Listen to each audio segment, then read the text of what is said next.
Today I'm going to be talking about all the books I read in the month of November. Let's go ahead and look at the stats. They don't look good. It was not a good reading month, and it hasn't been a good reading month in a while. If you saw my recent video, you know why, and that's because in May I started working on writing a book, and I just finished the first draft of that at the end of October, and so for the past couple of months, reading has just been off. My focus has been on other things. My experience reading has been a little bit different. What I've been liking is a little bit different. So reading hasn't been the best, but I did have some things I liked this month, and I've got to catch you up on those. As always, I'm going to be going in order from my least favorite to my most favorite. And for my least favorite, we will be starting with In Time With You by Kristen Dwyer. Now, I will say I did not deeply dislike this book. It was a 2-star rating, but I don't feel extra bad about it. It's just my least favorite thing that I read in the month. This was an arc that was sent to me by the publisher. It comes out March 2026, so still a couple months away. And this is a young adult speculative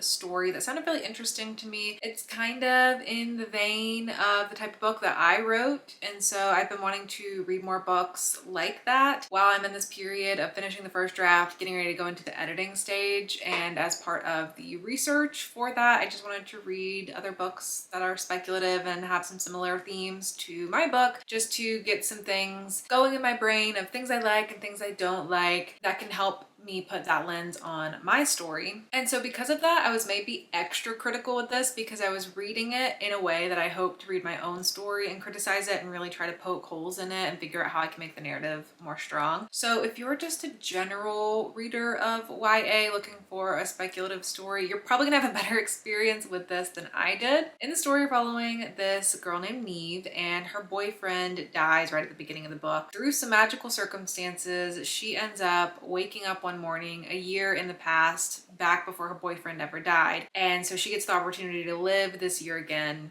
and do with that year what she will. She decides that because she was in some part the cause of her boyfriend's death, she wants to stay away from him so that hopefully all the things that happened that led to him dying don't happen and he gets to live. So she's making this sacrifice of not being with him so that he can live. While she's avoiding him, she finds herself falling for his best friend. So that is messy, and that is difficult to convince the reader of. How are we going to go through this situation and be okay with it ending in a way where she's now getting with her dead boyfriend's best friend? That was really tricky for me. It is a young adult. The characters are in college. They read very young and naive and like people who are making mistakes and unsure of how to go about the world. So that helps in a certain sense to remember these are very young people and the stakes aren't that high. They're not as emotionally invested in these relationships at this age as you would be if you were married to someone for a longer time or met someone as a more developed adult and had a more,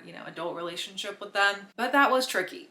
That was tricky. The way it was set up too, the best friend was supposed to have obviously this sort of forbidden element to it. Also a little bit of like he's grumpy and they never really liked each other sort of thing. And I think it could have played into the forbidden element more maybe, or that grumpy element more. I also didn't feel like this main character was doing enough to try to figure out why she was in this circumstance and try to get out of it or try to do anything other than just avoiding her boyfriend. Reading a story where the character's main action is avoidance is very frustrating to read. For me at least, I like to read main characters who are very actively pursuing something, experimenting, trying to find clues, trying to change things. And she was just not doing that for a lot of the book. But again, she's young, it's a young adult, it's just a different type of story. But I think stories like these are always interesting. I love speculative stories in general, and this was particularly helpful for me for just thinking of some things that I might want to avoid or finding some things that I liked. And like I said, if it sounds interesting to you, it comes out in a couple of months in March, so you can get it on your radar. Next is a book I read as an ebook on my Kindle. This came from the publisher on NetGalley as well, and that is Play Nice by Rachel Harrison. This is now the third story I've read from Rachel Harrison. I read So Thirsty, Cackle, and now Play Nice. So Thirsty and Cackle, I gave both of those 4 stars. I had a really good time with those. Unfortunately, this one is my least favorite of this author's work so far from what I've read, and I ended up giving it a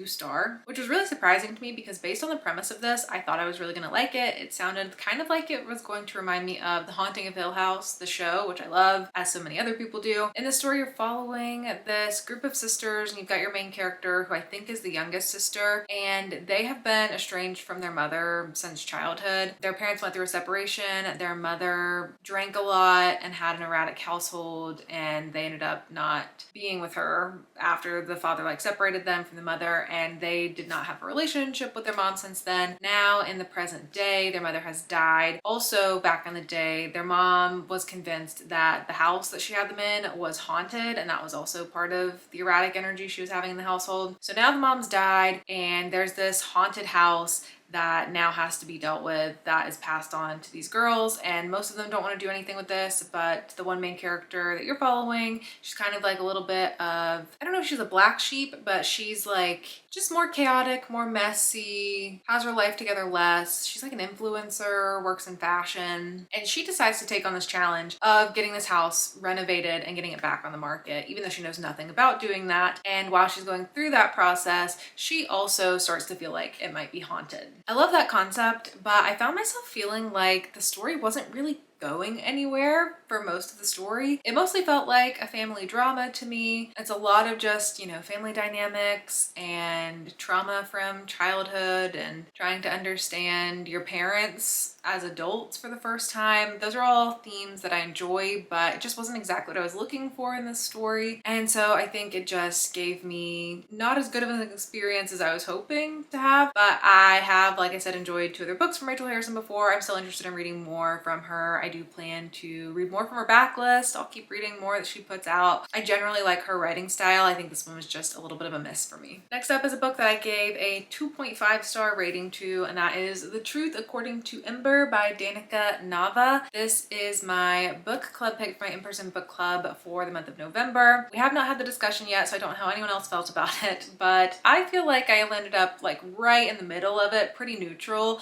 I didn't like it. I didn't hate it, but there was a lot more that I wish it would have done. And I think I had some personal gripes with this just because of the type of story that it was. So this is a rom-com following this Native American woman named Ember, and she is just not doing well in life. She's working in a bowling alley. She's trying to take some classes at the community college. She has no money because her younger brother just went to jail, and she ended up in this situation where she posted his bail, but then he didn't show up, so she lost all this money. And she just wants more out of her life than this. She wants to find a stable job. She wants to have more money. And so she starts applying to all these corporate jobs, but she's finding that she is not getting any traction, not able to get anywhere. So she decides that she wants to start lying on her applications and her resume. And instead of clicking the box that says Native American and clicking the box that says that she's white, and lying on her resume and saying that she already has a degree in accounting and that she has all this different accounting experience to try to get a job in accounting. That ends up working out for her, and she ends up getting this job at this tech startup. And one of the policies that she has to sign when she first starts there is a no dating coworkers policy, which quickly becomes problematic for her as she begins to develop a romance with one of her coworkers. Throughout the story, she is continuously telling all these lies and trying to get away with it, and eventually that comes to bite her in the butt. That all sounded like a fine concept to me. What I didn't love about this is so much of this is Ember's life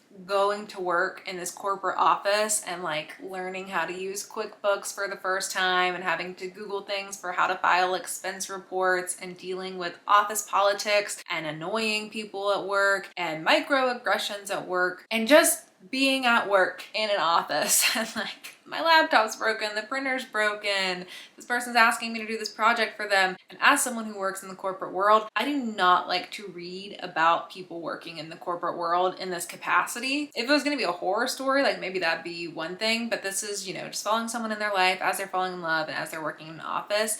And for me, that was very painful to read because I lived that, you know? I actually work remotely, but I used to work in an office, and I just don't want to read that usually. As far as the romance goes, this is, saying the first sounds ridiculous, but honestly might be the case, but I feel like I remember seeing when this was coming out, a lot of buzz about it being an Indigenous rom-com and potentially the first from this publisher or this imprint, or it can't be ever, right? I don't know. There is an author's note in the back, and the author talks about how there's just not rom-coms following Indigenous people, and it was really important to her to capture that representation and how a lot of this mirrors her own life and her own experiences getting a corporate job. And so I think the fact that it exists is awesome. I think the writer has good writing style. I liked the quality of this book. I liked the story. The characters felt engaging to me for the most part. A lot of it was just that office setting that wasn't so great for me. And then it's a romance, so of course there's a third act conflict, and that is tricky in a romance, I'm finding. I did not love the way this one went, the way some characters started changing their behaviors, which I didn't feel like totally meshed with who they were throughout the whole story, and not understanding, like, I don't know, it's just kind of clear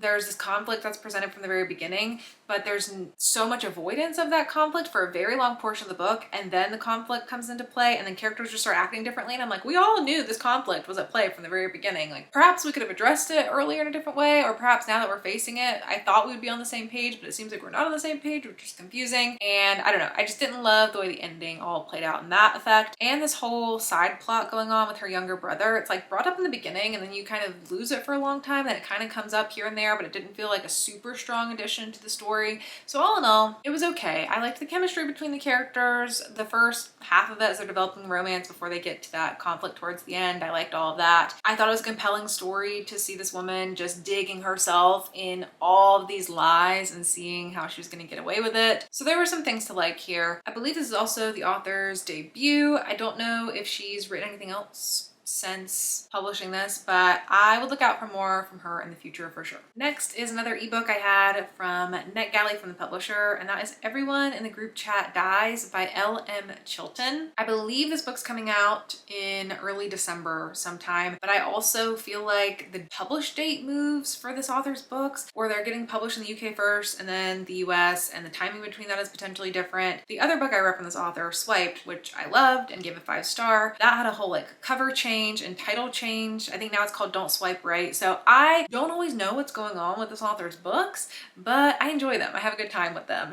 And this one I enjoyed as well, and I'm giving it a 3-star. If you are familiar with the story I Know What You Did Last Summer, this is basically an I Know What You Did Last Summer retelling, and I really like I Know What You Did Last Summer. I like the original. I just finally watched the adaptation in the last month or so as well, which is funny that I ended up reading this pretty soon after watching that. And I feel like I saw a lot of people not like it, so that's why I put it off for a long time, but I had a really good time with it. I just like that concept, the concept where you do something, this group of friends, you know, does something bad, they witness a death that they're involved in some way, and then they're all like, okay, we're not going to talk about it, it'll be fine, we'll just brush it under the rug and we won't get in trouble and no one will ever know, we'll keep the secret to ourselves. And then a year later someone gets a message and it's like, I know what you did last summer, and then they're all freaking out wondering who's ratting on them, and then there's a killer, and then they all start dying, and so they're trying to figure out who's the killer and how do they stop it and who found out what they did last summer. That's essentially what the story is, and the framing device is that they're all in a group chat together. It follows these roommates who live in this really small boring town, and they end up getting this new roommate, and then something happens a year ago and now it's a year later and they get a message in the group chat saying that everyone in the group chat's gonna die, and then people do start dying. So this is a dual timeline story where you're following the present and the past. A lot of it is following the past and what happened a year ago until you build up to the end, and then a lot of the end is in the present day, but it does go back and forth throughout the book. So I liked this setup. I liked following the story. I was surprised by the direction the mystery took. I will say I didn't love the ending as much. The motivations, not super strong in the explanation here at the end, so I didn't fully buy that. And then some of the actions that happen are a bit implausible. There's particularly something that happens with an air mattress that really, I was like, how are we selling that that was possible? That didn't make sense. And I also don't know why we did that, because there was another thing we could have done. But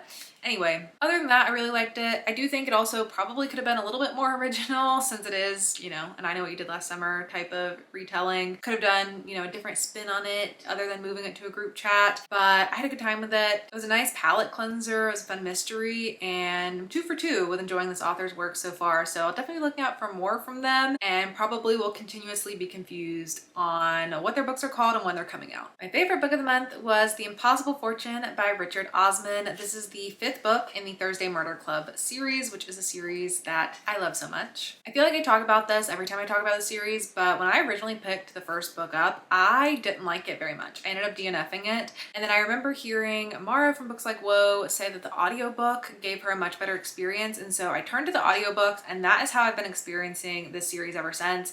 The audiobooks work so much better for me than reading the physical text. I don't know if it's because it's British and the British humor, or if I've just come to now feel like a nostalgia for returning to these characters through the audio experience and how that really brings the story to life. But something about turning on these audiobooks feels like such a warm embrace every time, and they're just so cozy, and I love returning to these characters. I love seeing what shenanigans they're going to be getting themselves in. These stories have a lot of heart and a lot of serious topics too, but also a lot of levity and just comfort in the friendship dynamics. If you're unfamiliar, the series follows a set of older adults who all live together in this retirement community who solve murders together, and it's just so fun. Every story presents a different mystery. Some of them are more connected to their personal lives, others are more like them getting involved with more outside forces and uncovering someone else's mess. I won't spoil what happens in this book, but I will say the reason I got a 4-star, not a 5, there's a lot going on in this book. There's a lot of different threads, a lot of different character developments that are being worked on throughout the series, and I didn't feel like it all came together the best. It felt like we were just like chipping away little bits at these different people and their different family members, and it felt a little chaotic in that way because now there's so many characters that have been introduced in the series, and some of them that were more like an outside character that you maybe didn't think was going to stay with the series